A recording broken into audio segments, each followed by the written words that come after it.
Yeah, I actually got the opportunity to interview the literal god himself, Chris Wilson.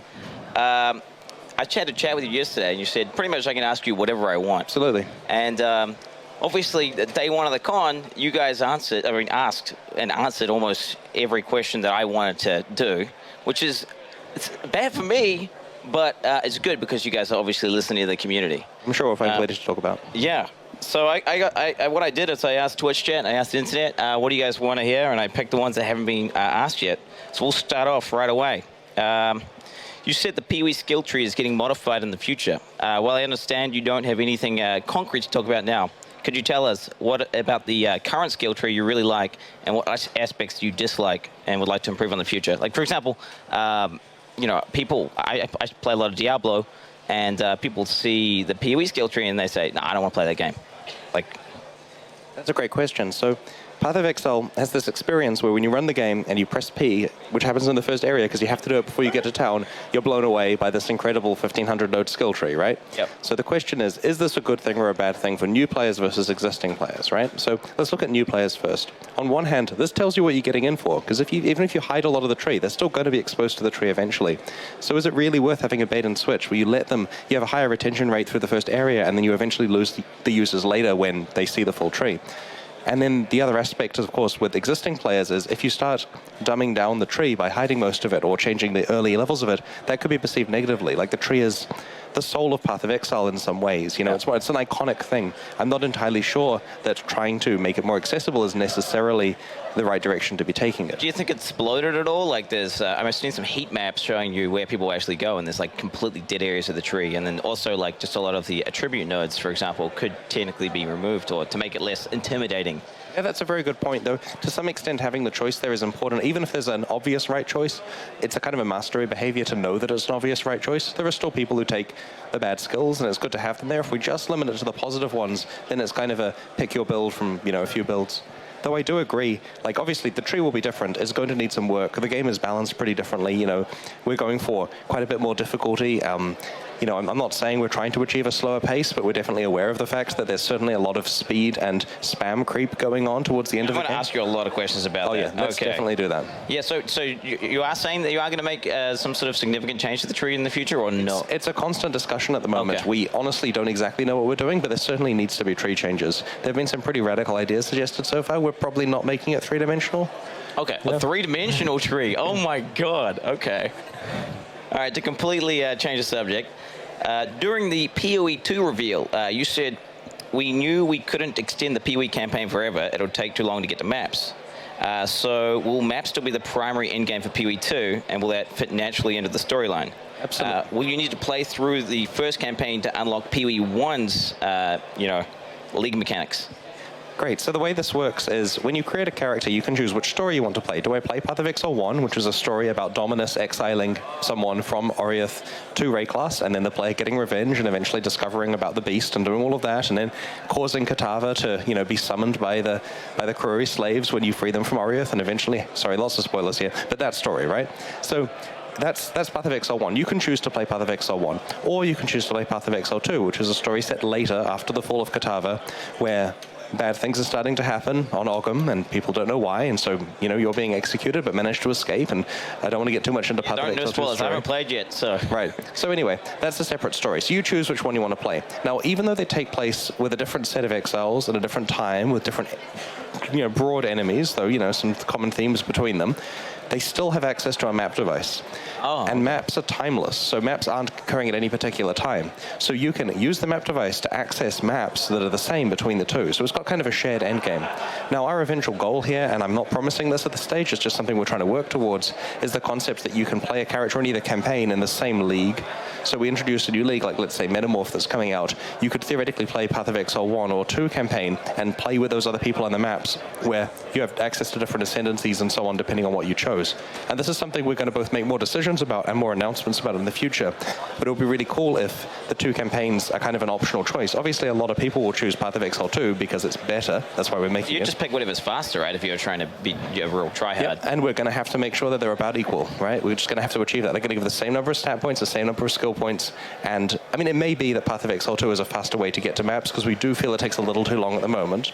But for the kind of person who wants the storyline of Path of Exile 1, they enjoy it for nostalgic reasons. Maybe they're happy spending an extra hour to get to maps, Maybe the racers won't, but some players will choose to.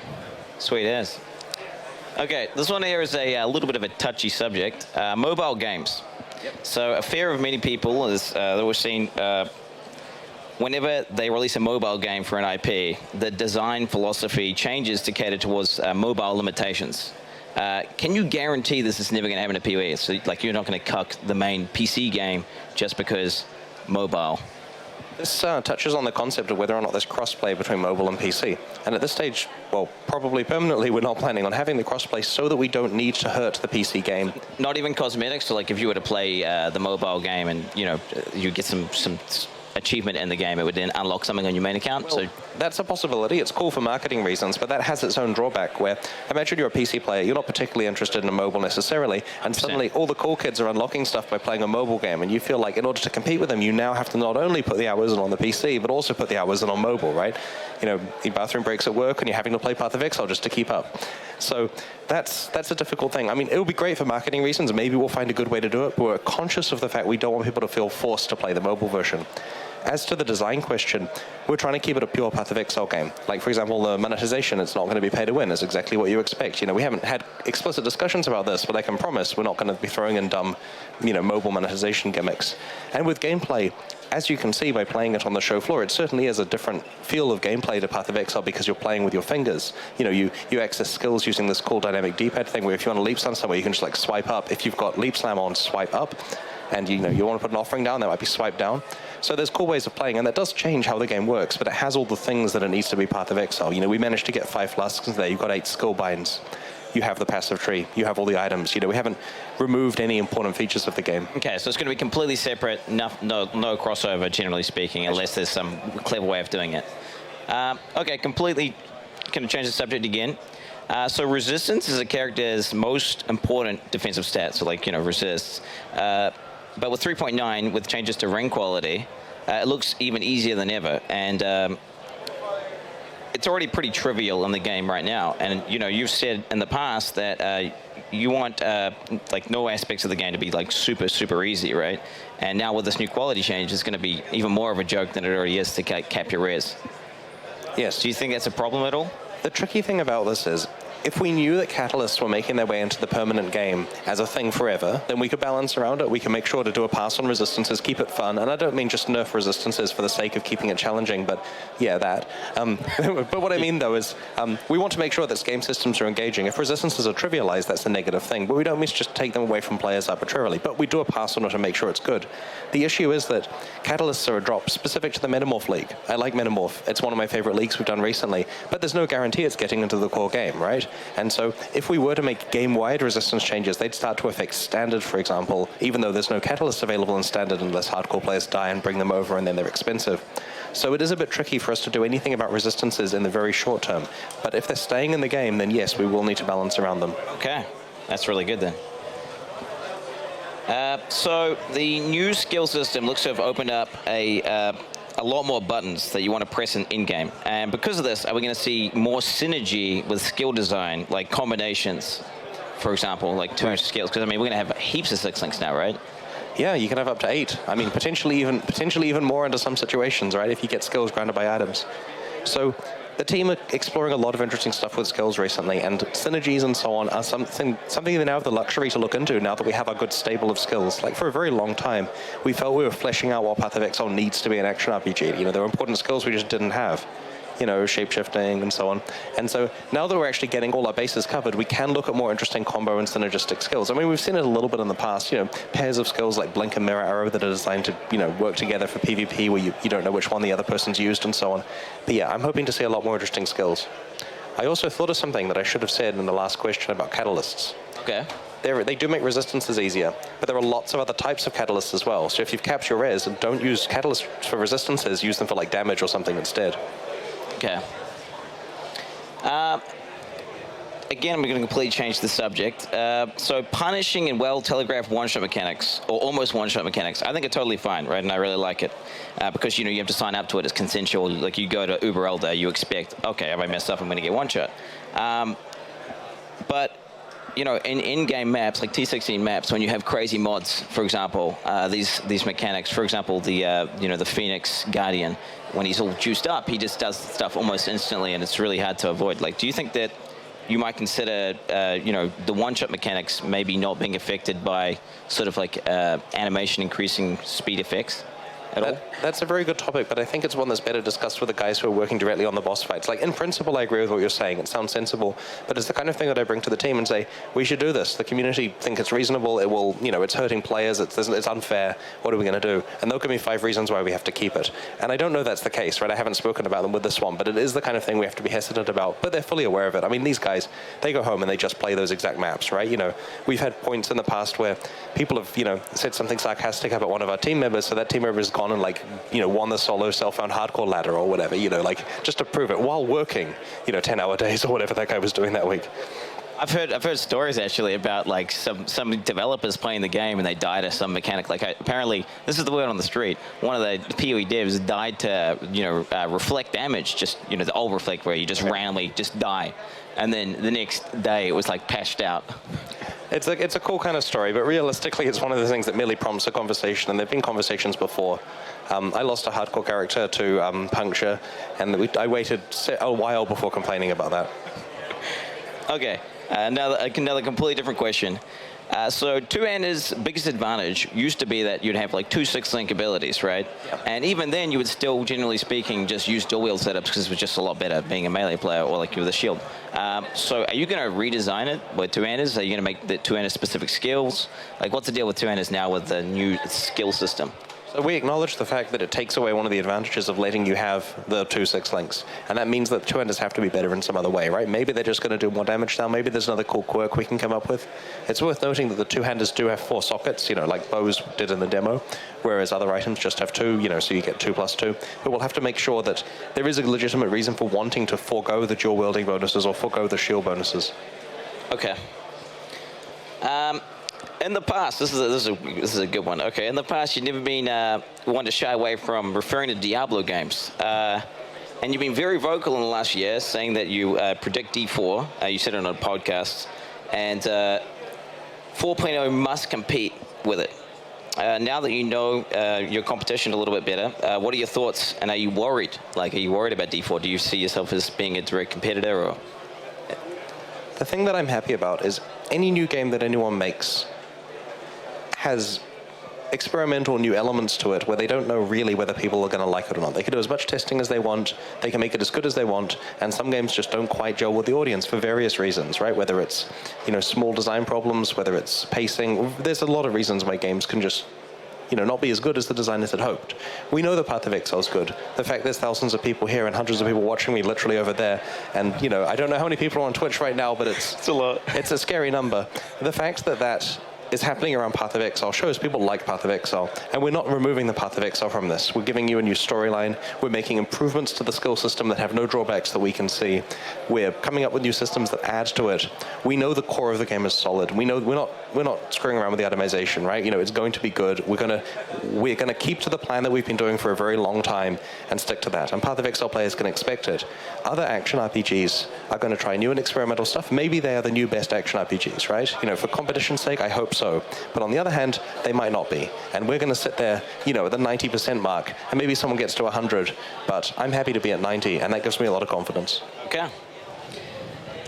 PoE in-game is very fast, and you've hinted at elements like increasing the mobs' HP pools and things. But right now, animations are crazy for any in-game build, especially ones with incredibly quick animation speeds. Yeah. Will we see any improvements, maybe like attack speed breakpoints, where a skill gets a new impressive animation, so it doesn't look like your guy's just going literally crazy?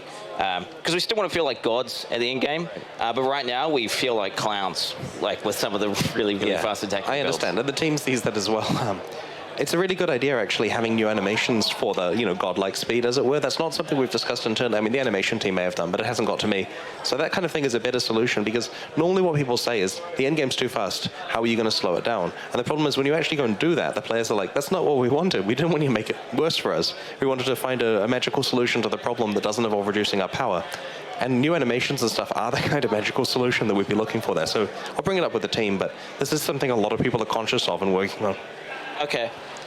So speaking about speed and PoE, so what's the reason behind making PoE in-game so fast compared to traditional ARPGs? Like, either you're teleporting around and just one-shotting everything, or you're just dead. Like, it's like this kill or be killed thing.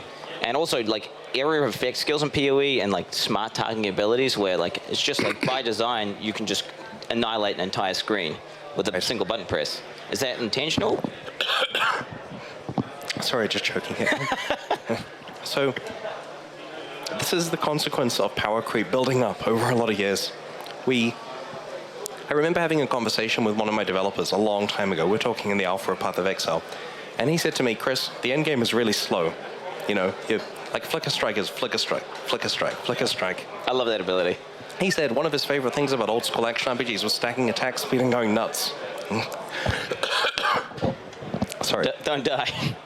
So, had this conversation, and he said, can we make it faster? Right? Like, he was citing D2. His characters in D2 were just faster and faster. And so I said to him, look, we have many, many years. We want to keep this going for 10 plus years. And there's going to be a lot of incremental creep. That speed will come, and it will be a bad thing when it does. And it's going to be uncontrollable, and we're fighting that from the beginning. Everything should be a matter of only incremental power gains for every release that we do. So at PoE 2, do you think you're going to see a massive slowdown in terms of, like, speed of the game and pacing of the game? Like a reset button almost, or? It's really tempting to say that would be a good thing, but I don't think it necessarily is, because we don't want the situation where someone runs Path of Exile 2, tries their cool build and says, yeah, this is crap now, right? Like, it has to be that someone enjoys the game in exactly the same way they want to be doing. And look, we do need to try to find a way to make it not quite as fast at the end game, but it's not going to be slow. We want to make sure that we still have every improvement you make to your character feels impactful. Maybe it's spread over slightly more time, right? Like, maybe there's more interesting steps in getting to that point, so you're not running around like a complete god after one day or whatever and a new season starts. Okay, to segue from that, actually, so in terms of mobility skills, so in Path of Exile, and this is pretty specific to PoE, actually, there's a couple other games, but it's like infinite mobility in terms of just, mobility skills which have no cooldown, and there's no real choice. Like, when you engage with a pack of mobs, it's like, oh, do I want to hold my thing to get away, or like, oh, should I leap now to avoid like a one-shot telegraph mechanic? It's just like, oh no, I'm just going to leap in, and then if something bad happens, I'm going to leap out. Or is that something you guys are thinking about in terms of mobility skills, like being too strong, having literally no cooldown, just infinite spam? Well, we improved mobility skills quite a lot with the Legion melee changes, because we wanted to have it so that you can dart in and out of combat, make melee feel really good. And we also tried to make sure that this wasn't something that spellcasters could abuse too much. At the same time, we needed so the characters can get out of the way of highly telegraphed attacks. Someone's about to slam you and you get out of the way. We don't want it so you're using movement skills as traversal, right? We don't want the situation where there's a, no cooldown teleport that you go bang, bang, bang, bang, bang across the map and get to a boss. Isn't that currently what's in the game? Like, I mean, you can't go over walls at least, which is good, But I love, like, dash, for example, is amazing. I love it, and it's awesome, but I never really put it in my gear, because it's like, why would I ever put that in my gear over something like Leap Slam? Yeah, Leap Slam is certainly powerful. I mean, there's some subtlety to it as well. Like, when you Leap Slam, technically there's a cooldown or an internal, like, full animation that has to play. So if you chain them, it plays a full animation. If you haven't used it for a while, it will skip the animation and let you get right into it with an instant start. We're trying to go in the direction of that kind of stuff there, where if you're using it sporadically, you get more benefit than if you're using it in a chained way. And I agree, the movement in Path of Exile certainly makes me a little uncomfortable. Having said that, that's something we're a bit careful before we reduce, because people are used to it, right? There was a patch too, the Marvel Heroes game a number of years ago, where they were upset at the insane movement speeds that some characters managed to achieve, and so they fixed it, and that was perceived negatively by the community. And we're very careful about having the same reaction. We don't want to upset existing players, but we don't want to solve the problem, so we'll do it in the most careful way we can, and probably communicate it, right? This isn't going to be a sudden patch, oh, by the way, the game's bad now. Yes. It's going to be something where we say, we're considering the following changes, do you have any thoughts about it? And we'll listen to the hatred and the angry Reddit threads, and then try to take into account and, test it. That's why I'm not a game designer. If it was me, I would just put a cooldown on all mobility skills. Like, honestly, It's a difficult topic because there's things that are hard to change. And I've got a really good example here. So the correct thing to do in action RPGs is have it so that when you go to town, you talk to an NPC and then it heals you. It doesn't just fill your flasks upon coming out of the portal. Because that way, there's a bit of a cost to it, there's a bit of an in-world thing, you have to go and talk to an NPC. Now, when we were implementing it initially, we made it so when you come out of the portal, instantly you're healed and all your flasks are filled up because we were lazy and it's a pain to make it so you have to go and talk to an NPC and that requires a different programmer to do it and, we'll do this later. We can't do this later now. If we made it into tomorrow's patch, so when you go to town, it doesn't fill your flasks, you have to go walk through town and talk to someone and walk back, there would be a riot. That would be an unnecessary change as far as they're concerned. To be Pandora's box, once you open it, that's it. And there are changes like that all over the place, right? If I went through and made all the changes I think that would make Path of Exile a better game, there would be no players tomorrow. And that's not because my ideas are bad. It's things we should have done from the beginning that would be completely fine if they were just there the whole time, if you see what I mean. Maybe PoE 2 is an opportunity then to make some significant changes that might be like a little bit abrasive. A few of them. But we have to be careful because we do not want the situation where PoE 2 comes out and forces a bad game on people. True. And an example is death penalties. We have death penalties in Path of Exile. No one's complaining about them. If we didn't have death penalties and we introduced them tomorrow, there would be a riot. It's about the status quo. And so we're very cognizant of the fact that we have some crazy ideas we think would make the game better that we kind of can't do.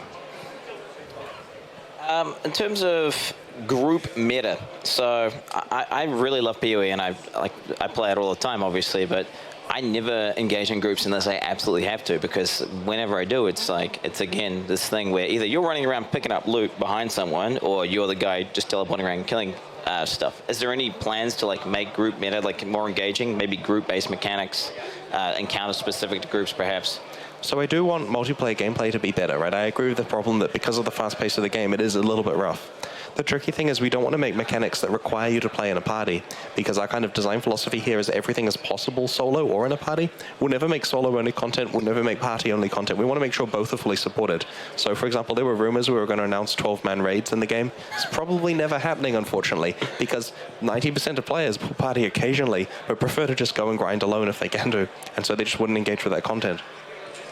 Completely different subject.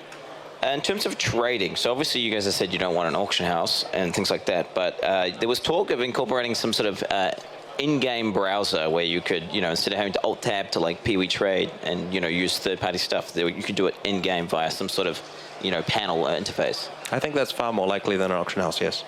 So that PoE 2 may happen, If we were to add an in-game trade browser that goes to the trade site and lets you view it and stuff, that could be done at any time rather than in PoE 2. It's just something that we haven't had time to actually go and do yet. There's subtlety to it. We'd want to use an actual browser to render it, and that means embedding a copy of Chromium or whatever in the game, and then there's various issues and compatibility, and, it's doable, entirely doable. It's just a matter of time. Okay. We got really limited time here, so I'm just going to use some bonus questions. Death logs. Any chance? The tricky thing is there's so many tiny things that do small damage that it will say the skeleton killed you and it was actually the poison damage that did 90% of your life just in small chunks. So there's a lot of bits and pieces like that where it's not going to be accurate unless we put a lot of work in. So potentially. What about male and female versions of models? Can you be change gender? Path of Exile 2, by default, there is just one fixed sex per character class because it's a specific character you're dealing with. But we can make alternate sexes and probably will sell them as microtransactions. Oh, okay. This is a random question. When are you guys going to sell merch worldwide? After the success of the merch store here, probably pretty soon, I imagine. Oh, wow. Okay. So this might be a little bit too long, but so you guys talked about fixing item bloat. You go into a T60 map which has got fully rolled affixes, and then you turn off your loot filter, and literally the entire screen is covered in items. And obviously that uses a bunch of processing power. How do you fix item bloat without literally just turning it into another trash personal loot system? What happens if you're playing a Marauder Jug and you're using bows? So we're not intending to make it so that the drops are specific to what you are using. But there are a lot of drops that no one needs to use at the moment. And honestly, this is a really big topic, right? A lot of white items that drop don't need to. And so some of the changes we're looking at here with the decluttering experiment we're doing is just fewer white items, slightly fewer blue items, and high-quality magic ones, high-quality rare ones. This is a much longer topic to be interviewed about, I suspect. Yeah, someone should ask me this when we've got more time available. Unfortunately, we have less than a minute now. Okay. No, that's pretty much it, actually. I mean, there's no way you're going to be able to answer this question in 30 seconds. Well, thank you so much. It's been a lot of fun. Thank you so much, Chris. Really appreciate it. Yeah, you pretty much answered every question. I mean, it's actually insane. And on top of that, like, all the questions that I did want to ask, you guys already, answered them, which is, like, you clearly understand what the community, like, wants, and, you're doing your best to, like, get it done, which I just love. Thank you so much. And I really appreciate the great questions. And we're representing New Zealand as well. All right. Thanks so much. Sweet as.